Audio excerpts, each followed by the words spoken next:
Hi there, Hayden Williams here. It's another episode of Man in the Mirror, the podcast where I get all nosy and look around a male guest's bathroom cabinet, find out about him, his work, and those key products that he can't do without.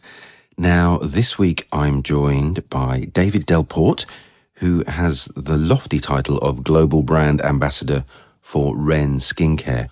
As he describes it to me, I think David has an enviable job travelling the world, kind of working on product development and in an advisory capacity for REN, but also sort of acting as the focal point for consumers and doing lots on socials and talks and discussions about skincare. So absolutely fascinating guest, has a retail background, then moved sort of brand side. So I think you're really going to enjoy the conversation we had.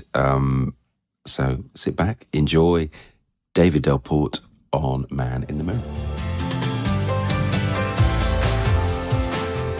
Welcome along to another episode of Man in the Mirror.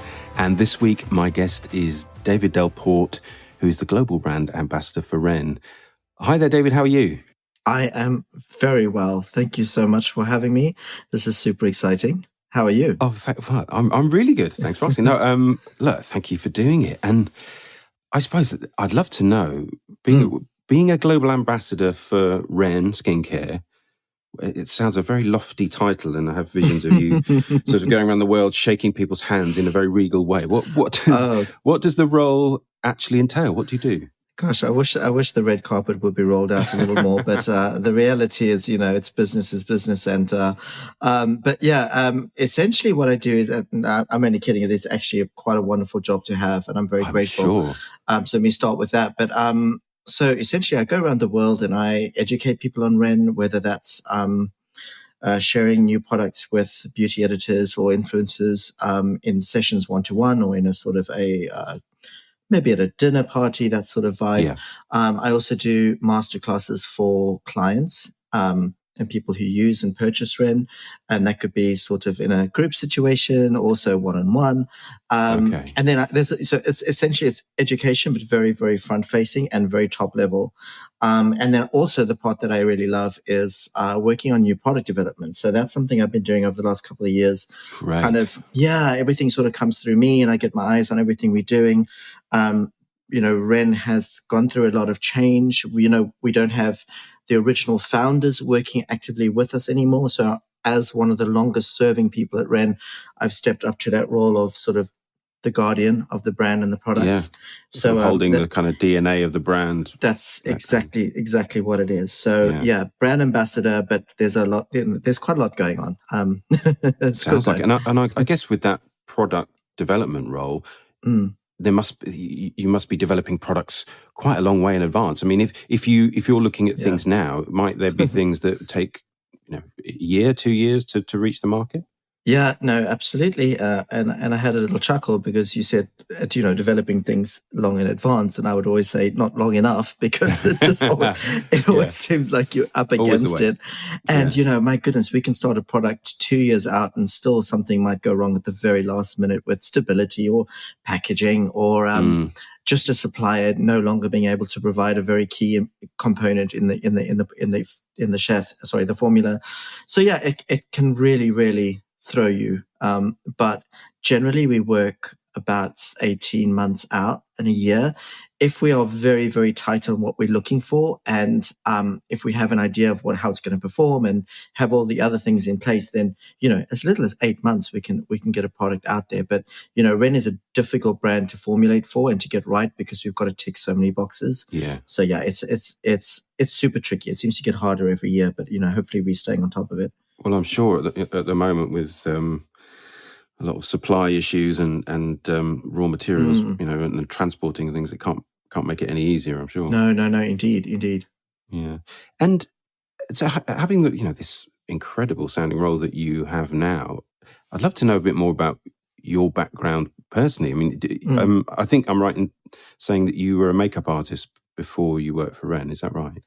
I was.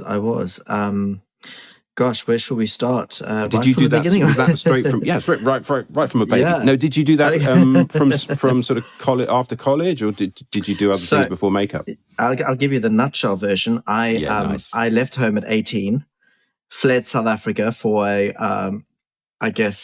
for rainy London. For rainy London, wanting to explore Europe. It was going to be one of those traveling years that people did. I had no plans to go to university or college. I had no idea what I wanted to do.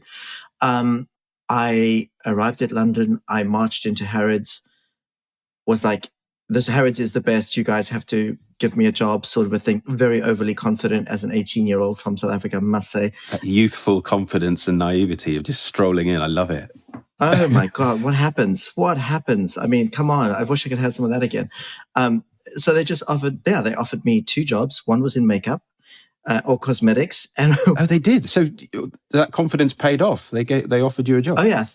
3 days later, I got a call and I was like, oh, okay, Harrods isn't that hard, but it is. At the time, it was really, really tricky. This is like going back 22 years or so. Yeah. And you really had to jump through hoops. But so they said, well, we can put you in makeup or we can put you in watches. Mm-hmm. And I wasn't that interested in watches. I like jewelry, but watches for me is a bit boring. Yeah. So what I did was I started a department called Body Zone for Men. And Body Zone for Men was the first place where men's products were brought together in one department or one specific area, and it was located in the basement in men's fashion. So at the time, very forward thinking, gosh, men can have get everything together that's applicable for men's grooming. And I was working there with a guy called Angel who managed the little department we were in. So I had the privilege to kind of start this new concept and also, importantly, not only get exposed to some really fascinating people, but also get exposed to a lot of different brands and working in a multi-brand environment. It was all like kind of like a bit more of your old school. It wasn't as boutique and as chic as it is now. But I mean, it gave me such a broad sense of, fragrance, hair, skincare, all of those things. While I was there, I was headhunted by Trish McAvoy. I worked for Trish McAvoy for a year. Literally, they were like, we like you. We want you to work for us. I was like, okay, let's give this a try. Put a makeup brush in my hand, taught me how to do an eye, had to do the other eye, managed to do that all right. Got the job. I was there for about a year and a half. Then I moved to NARS, where I worked on the flagship in Harvey Nichols. Yes. And then from there, I was headhunted again, and I worked for Laura Mercier. Right.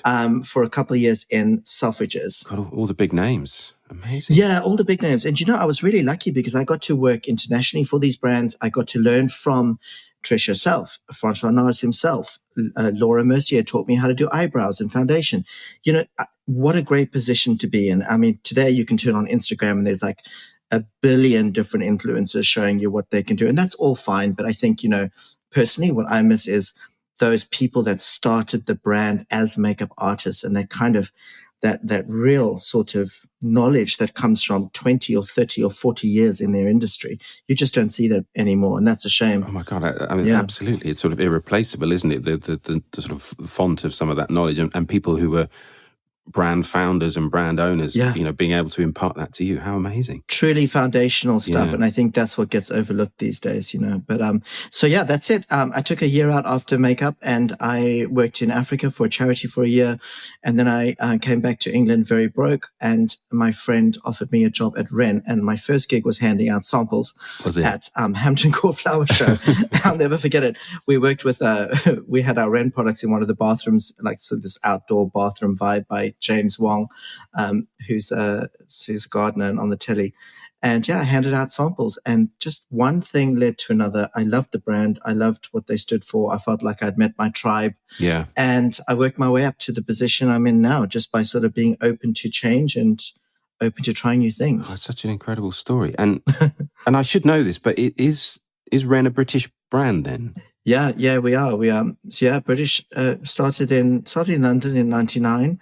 And we're still manufactured in the UK. So, 20, 21, 22 years old. Yeah, and you mentioned some of the products. And, I've been lucky enough to use REN a little bit over the years. But I think I was introduced to it probably in a hotel, actually. And there's just something about it. It doesn't look sort of over the top or sort of flashy for the sake of it. But that sort of clean design and just beautiful products. And I think you're in a good quality place if REN's offered in a hotel or something. And now I think the product I love is that is it the Atlantic kelp body wash, which I think is, I mean, obviously it feels like it's doing good anyway, but such a beautiful smell, and what a great product. It's really good. I'm glad you mentioned that. That's probably one of my top 3 products at REN is and I worked on that range. It was the first range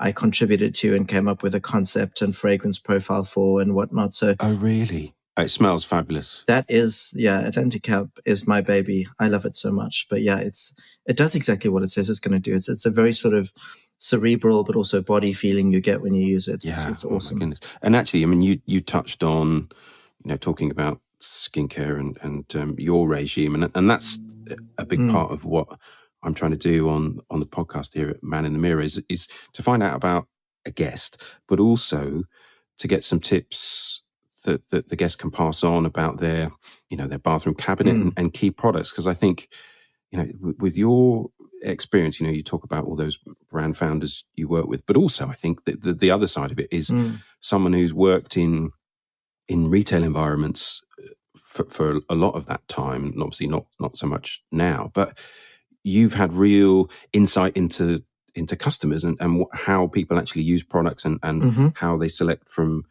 different ranges. So I mean, it's such a valuable thing to have you on. But I think what would be great is, having such a skincare expert, and obviously I'm trying to look at this through a deliberately male lens, I suppose, and I have male guests on, and don't apologize for that, because I think it's an interesting area that, of course, there's information out there, but I think it's really valuable for people to share just their practical advice and tips on what they use. So in having you, David, I'd love to know about your skincare regime, maybe in the morning, and what you would recommend, and how skincare works for you. Sure. I mean, firstly, I'll just say it's amazing how much skincare is available to buy that doesn't do what it says it's going to do or should do. So I think what's important for listeners to know is that, you really got to cut through some of the marketing smoke and mirror BS before you get to those real gems and those nuggets of products that, are just those gold nuggets that are really, really amazing. But that's getting better. I think people are being held accountable now a bit more than they were. My morning routine is generally centered around protection. So I'm going to keep, I'm the guy that can wear 12 different products on my face, or I'm the guy that can wear one product when I'm away doing scuba diving or whatnot, traveling somewhere, and for me, it's about being flexible and seeing what my skin needs on the day. And I have, I'm very lucky that I have access to great products to do that. But essentially what I do in the morning is I do a light gel cleanse. I don't believe you even need to wash your face too much in the morning if you're not very oily, because really it's just a little bit of stuff your skin's pushing out. But a nice gel cleanser, something very light, is perfect. And then I do my antioxidants in the morning. So generally I always start with the vitamin C serum. And I use the REN one. I've used some other brands. I'm always kind of playing around and seeing what's out there too. So I do a vitamin C, and then I will do, I'll work on my skin protection barrier. So at the moment I'm using our barrier repair oil on top of that, just 2 or 3 drops. And then I do a moisturizer on top of that. And at the moment, now that the weather's warmer, we do a vitamin C moisturizer too, which I'm using. So I mean, you don't have to overcomplicate it, as long as you remember to do a light cleanse, ramp up your vitamin C and your antioxidants in the day, and then the most important thing, finish with an SPF. Yeah. I think guys are particularly bad with SPF, and believe me, like, I'm 42 this year. If I could go back to my 19, 20, 21-year-old self, the first thing I would say is maybe not the first thing, maybe the second thing, is wear SPF more regularly. I mean, I'm lucky with my skin. My skin's always been kind of great, but pigmentation is something that comes through for me, and that's totally avoidable. Yeah. So then the evening for me is more about Sorry, David, just on the moisturizer, presumably then the REN product you're talking about has SPF. No, it doesn't. You've got to do SPF on top. We don't believe in SPF in moisturizers. Right. Okay, good to know. And I'm kind of glad you asked that question, because I am, when you look at the volume of SPF needed to properly cover your skin, it's probably around a teaspoon of volume. Guys are not putting a teaspoon of anything on their skin. And when you have SPF in a moisturizer, a very small percentage of that moisturizer is the SPF anyway. Of course. And it tends to be on top of that a 15, maybe a 20 if you're lucky. Right. Ultimately, what we need to be doing is SPF goes on last. It's your protection. You need about a teaspoon in terms of the volume. I would start at an SPF 30 and make that your standard. But it's, people are just not doing that. We've got to change the behavior around using SPF. I don't enjoy SPF in makeup. I don't enjoy SPF in, it's almost like a nice to have or an add-on or something that you can use to retouch during the day. But your base foundation, so your foundation of the SPF needs to be one solid product that you apply in the morning. And then technically we should be applying it every 2 hours. But we're not doing that either. So, wow, right. Yeah. So there's a lot in the world of SPF that's tricky. But it's really interesting you say that. Yeah, definitely get a separate one. Apply it last, reapply when you can.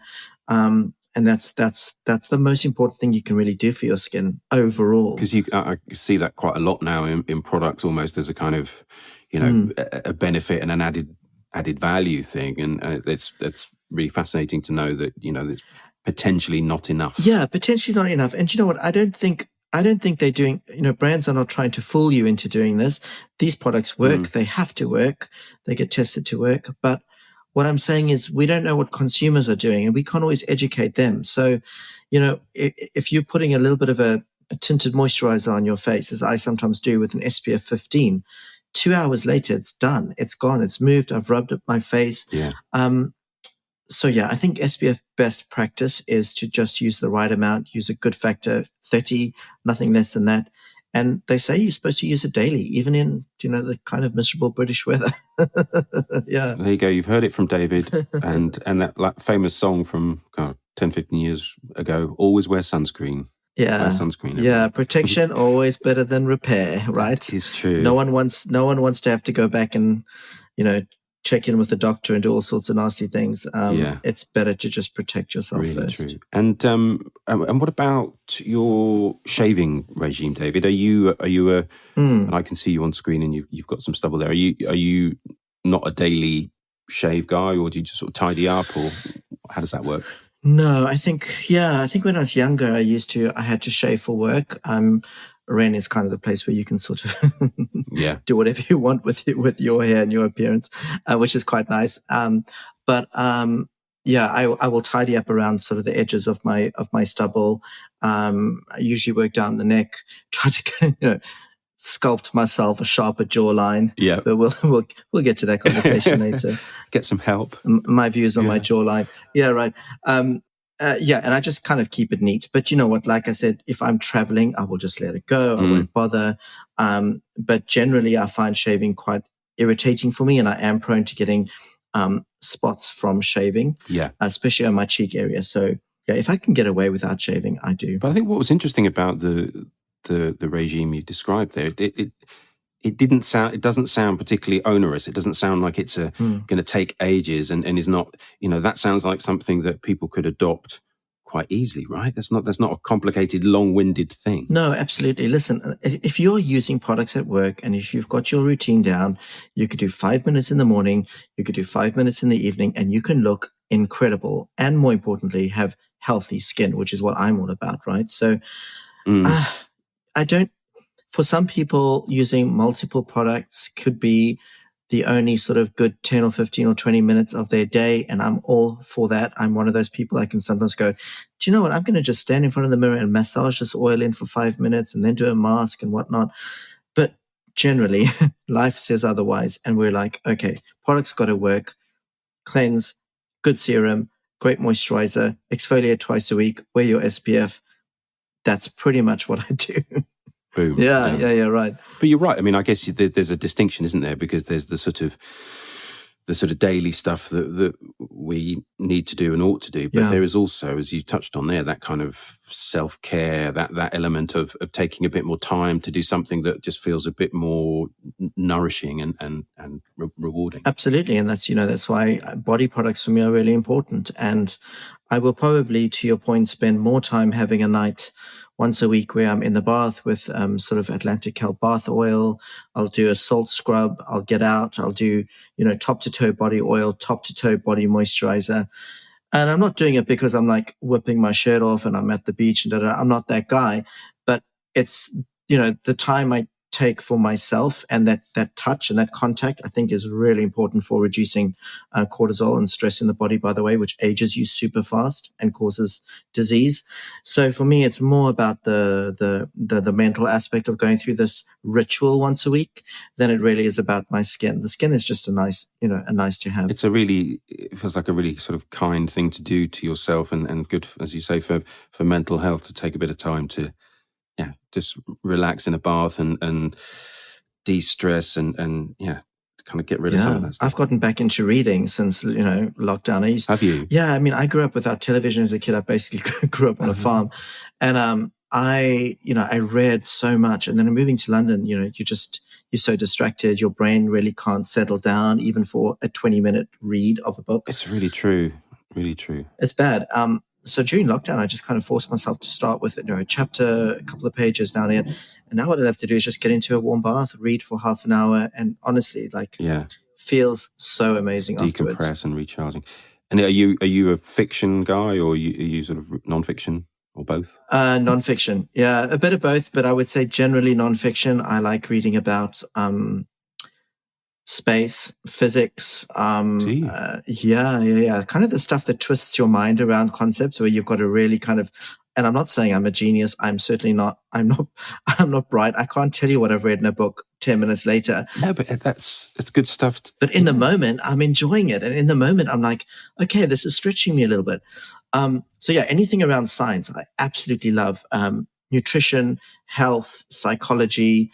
I'm kind of reading up on how to use sort of medicinal plants for mental health and that kind of aspect, like microdosing. I'm really learning a lot about at the minute. So yeah, there's a lot that I'm fascinated by, and I think that sums me up. Like always very curious. Inquisitive. Super inquisitive. Yeah, by nature. Yeah. Wow, that's really interesting. And what about fragrance? Are you someone that wears fragrance every day? Are you a kind of signature scent kind of guy, or do you like to sort of mix it up a bit more? Definitely mix it up.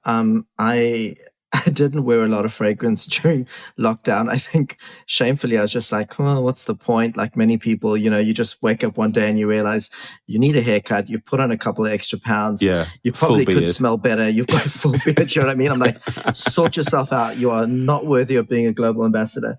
So on my recent trip, I did.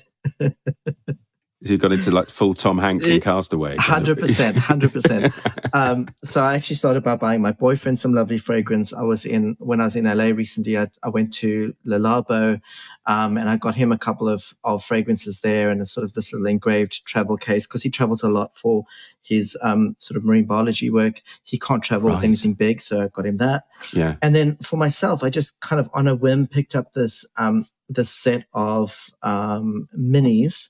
And this is it Hermès? It's the Jardins series, or Jardins sous le toit. Yeah, Hermès. Oh, yeah. So I'm going to hold that up to the screen. I know you won't see it on the podcast, but I bought a couple of those, and I'm really loving that kind of fresh, summery vibe that it's giving me. But generally I gravitate towards smokier. Do you? Yeah, the ouds, the woods, the definitely more sexual, sensual kind of sense. And some skin sense. And I will sometimes go back to the old classics. Like, for me, and I'm sure you feel the same, fragrance is such a trigger for memories and for mood. Oh my God, completely. So like I will, I'll go through a phase where I really need to wear my Versace blue jeans, and you're going to laugh. It costs like $15 at Boots, but I will just... But it takes you back to a time and place, doesn't it? It takes me back to my first trip abroad, and maybe the first boy I locked eyes with that I kind of fancy.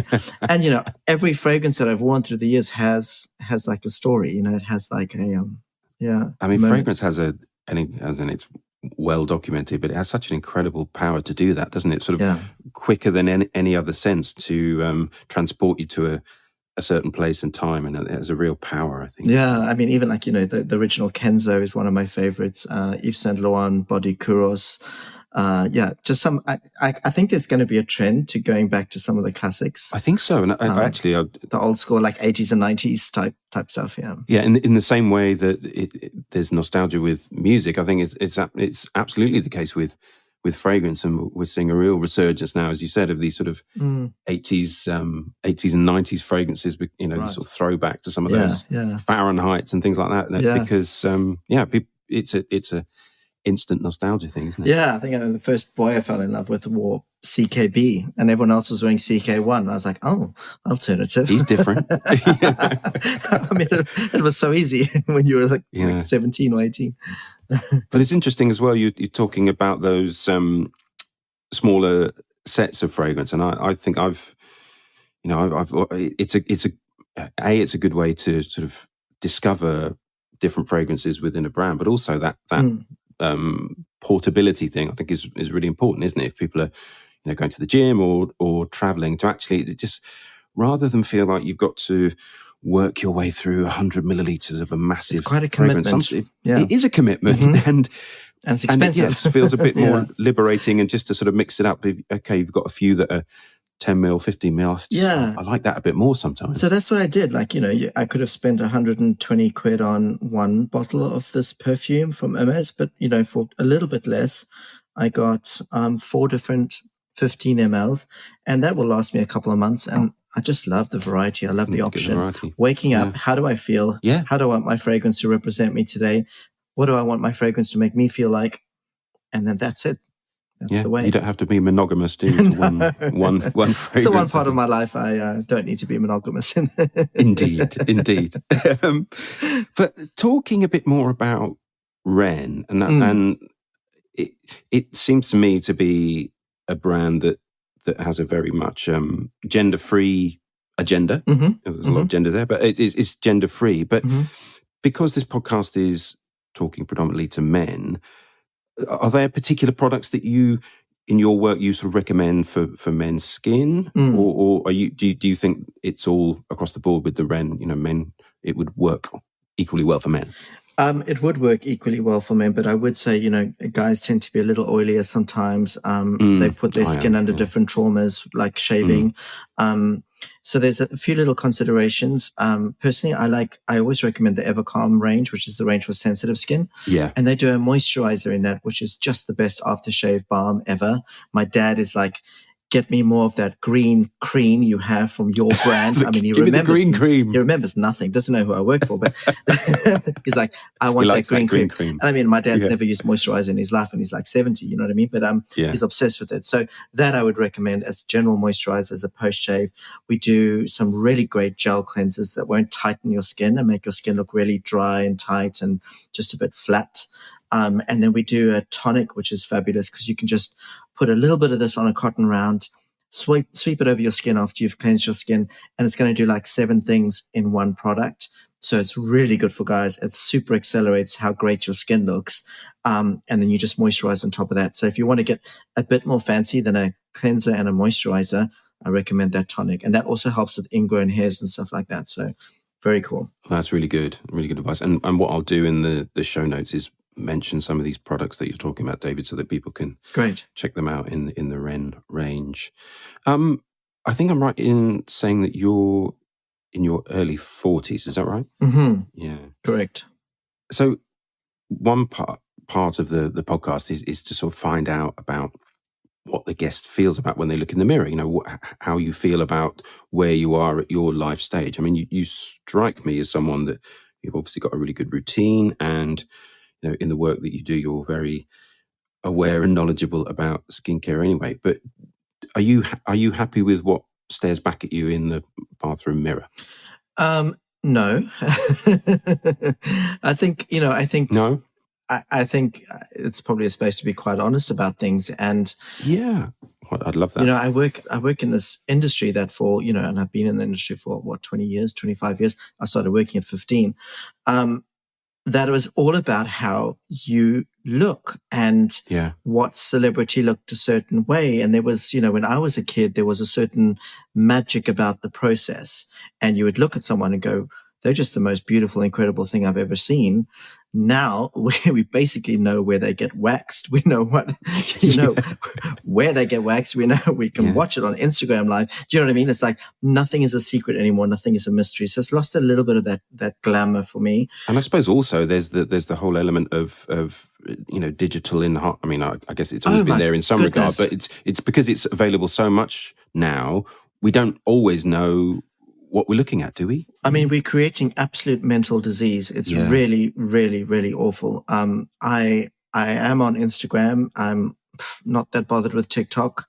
No, I can't do but TikTok. Sometimes we have to do this for our work. But and for me, it has been an amazing way to keep in touch with people I really care about and people who want my advice via sort of social media. But yeah, it's been incredibly disruptive to how people view themselves, and even being on laptops and being on sort of Zoom calls for 2.5 years. That's true. I mean, I was someone who was quite used to looking at my face on camera. I don't say it makes me comfortable. I really don't enjoy even having my photograph taken, if I'm honest. But just the fact that I was so much more on like a screen, on Zoom, I started to not look at faults, but just have a general sort of sense of unease and a sense of, I don't really want to be doing this today. I don't want to have to think about what I look like. I don't want to, but all these judgments are coming from me, right? So that's how the psychology works. No one else is thinking this, guys. Like no one else is judging you. It takes a lot of energy, a lot of unnecessary energy to be mean to someone and to judge someone. We're more likely to think something positive. But for myself, that's the aspect I'm working on, like through psychology, through sort of just getting older and being a bit more, I think, secure in my skin and more confident in many aspects of my life. So it's a work in progress. But I would say, as you get older, you do notice changes. And sometimes you'll just catch yourself in the mirror and go, okay, I'm pretty sure my jaw was a lot sharper from that angle before. Or, but like, it creeps up on you, but it does. I don't look in the mirror and look at my face and go, I'm upset, or I wish it was different, or anything like that. I think if anything, my face is the thing I'm happiest about as I've got older. It's more like, you need to lose like 7 kilos, or you know what I mean? Like, or get a bit more fit, or commit to those Pilates classes because you've got backache. You know what I mean? Like this kind of like old man stuff. I'm like, okay, I'm getting old. I've turned the corner. But you're absolutely right. That the whole thing of being forced to view ourselves probably more than ever in the last couple of years with lockdown and Zooms and FaceTimes and Skypes and everything. It's doesn't always feel the most positive thing, does it? Even if you feel like you've got a good sort of self-confidence and that you're not sort of affected by that stuff. And again, I think we are our own worst critics, aren't we? And we tend to be quite hard on ourselves and say things to ourselves that we wouldn't say of other people. Absolutely. And we know that people only project the best of themselves on social media. I mean, this should be social media 101. It is not real. It is not how that person's life really is. So you've got to tell yourself that. But honestly, like some days are just like terrible. Some days can be pretty awful looking in the mirror. But a lot of that has to do with the stress we've all been under for the last sort of 2-3 years. And, we're at one of the most unhappiest times that this country and even countries like America have been through. I was reading a statistic on happiness in America and how it's not been this bad since the Great Depression. I'm not surprised, David. And we won't get into sort of politics and whatnot, but it's you just need to acknowledge that what you're going through and these negative thoughts you have in your head and how you feel about yourself, it's not just about you. There is something general going on in the world that can lower your self-esteem, lower your reserve, lower your ability to look at yourself in the mirror and go, great, let's move on with life. So be kind to yourself, because there's a lot going on right now that is almost imperceptible, but it's happening in your sort of subconscious all the time. Absolutely. And do you think then, if in looking in the mirror, would you say then that you would actually make sort of direct changes, and would you ever consider doing enhancements or tweakments or things like that? Would it which is again is very personal, and please feel free not to answer that, but but it's interesting that you talked about how you feel about your skin. And obviously we know there's things that people can do. And is that something that you would ever consider, because your job is about skincare and, looking a certain way? Is that something that crosses your mind, or do you discount that? I think, I'm always going to do what I want to do, whether the brand I works for likes it or not. And that's my advice to people is, if that's what makes you happy, truly gives you a bit of a lift and a bit more confidence, then do it. But don't do it to replicate someone else's face or life. Sure. And of course, do your research and find out who's the best. And get good people. If you can't afford someone who's amazing, then you don't do it, because these are nice to haves at the end of the day. Yeah. But I'm not against it. I personally haven't had any sort of anything like Botox or any fillers or anything like that. I'm not saying I never will. But, I'm quite happy with having a really nice massage or some acupuncture, or I did have this kind of like it wasn't oil therapy, but it was something very similar where they use radio frequency to tighten your skin and to stimulate collagen. And I had that in South Africa a couple of months ago. How was that? Did you enjoy that? I think it was worth doing. Yeah. It wasn't a dramatic change, but it was... You noticed it? I noticed. It was worth the money I spent. I'll say that. So those sort of things I'm open to, and I probably would do them more. I just don't ever seem to find the time.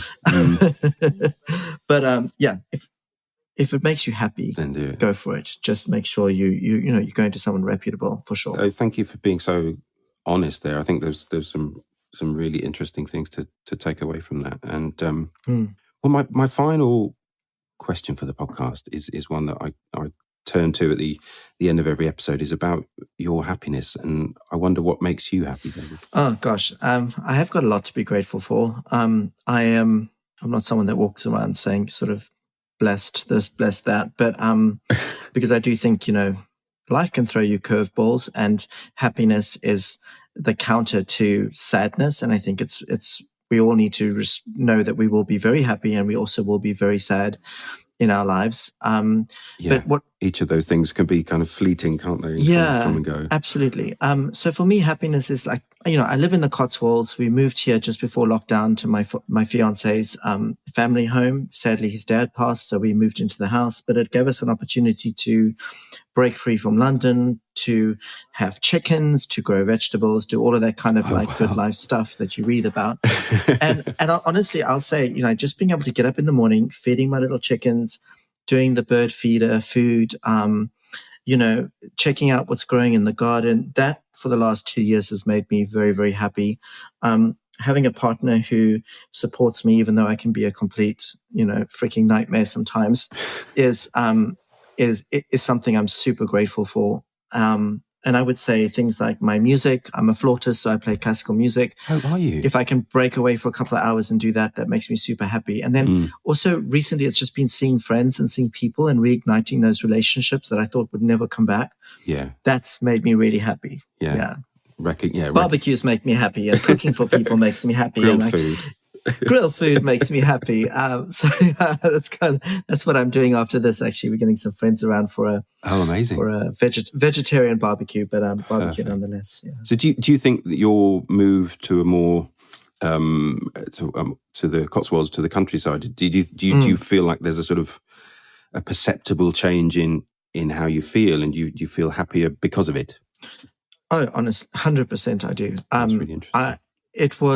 It was not something I ever thought I would do, because it's like, oh, only old people do that. And I was like, oh, you're actually 40 years old is when you need to start getting a bit more serious about where you want to be for the rest of your life. But it was, you're not doing the tube anymore. Yeah. You're not waking up at 6 o'clock to be at work by 8 o'clock with the rush and the stress and the commute and all the people. So that's one huge thing. You've got the fresh air, no pollution. You've got, biggest thing actually, let me tell you, is watching the seasons change, and you don't realize how kind of... You don't see that in London so much, do you? No, London just feels like one sort of grey, sunny, rainy day after another. But in the countryside, you're watching things grow, you're watching things die, you're watching things come back from the year before. True. And if there's this connection, and I think there's got to be something in our DNA or our psychology that needs this level of connection to the environment. Yeah. And that for me is what I think has been lowering my cortisol over the last 2 years, really. Yeah, and I think to see sort of natural cycles, isn't it? You're absolutely right. There must be something very, that must help our happiness, and it's probably how it ought to be, that we get to see the seasonal shifts, and I'm sure it's very good for us. Yeah, and I think, a lot of people, I was lucky in that I was able to do what I did, but a lot of people are wanting to do the same thing. And I think the last 2 years has shown us that, maybe living in a big city isn't the be all and end all, and we can exist in other places and exist in a more simple way that still brings happiness, I think. Yeah. And so you're obviously able to, you do your traveling for REN, but you're able to work from home in terms of the day-to-day then? Yeah, absolutely. One of the first things I did was I set myself up with my little office and a studio. I bought some camera equipment, good sound and whatnot. And that meant I could do 99% of my job from home. I think I've been to London 3 times in 2 years. Oh, really? Yeah. And we're not traveling. That's so great. And my first trip was to LA a couple of weeks ago, and that was the first and only trip I've done in sort of 3 years. So I imagine even that won't be as much as it used to be when I was sort of every month somewhere different. But yeah, I'm a one-man show. I can do almost anything for my spare bedroom. And we definitely learned that, didn't we? That some of the traveling and some of the commuting we do, lo and behold, we can set ourselves up and do that stuff from home. Yeah, and you gain some really new skills. Like, I learned how to edit videos and to link up sound and camera equipment and do all sorts of fun things. So yeah, it was quite a cool learning experience. Yeah, brilliant. Well, and I also want to say congratulations on your engagement. We talked about it briefly before we went on air, but I wasn't sure if you were, but you mentioned it again. So congratulations, fantastic news. Thank you. Yeah, you know what? It's just it's something really lovely to look forward to. Yeah, I'm thrilled. You won't see it, but I'm smiling.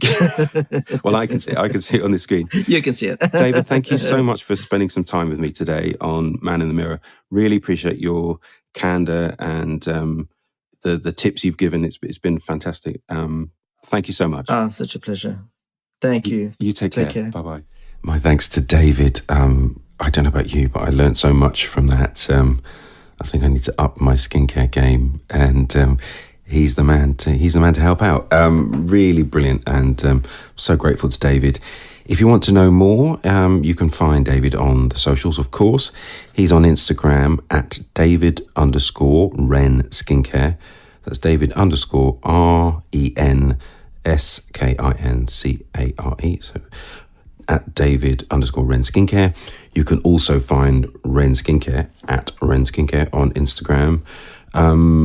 Worth noting that REN, I saw the other day, are now stocked in Boots, which I think is a new development and obviously a massive thing for the brand here in the UK at least. So that's good news for REN.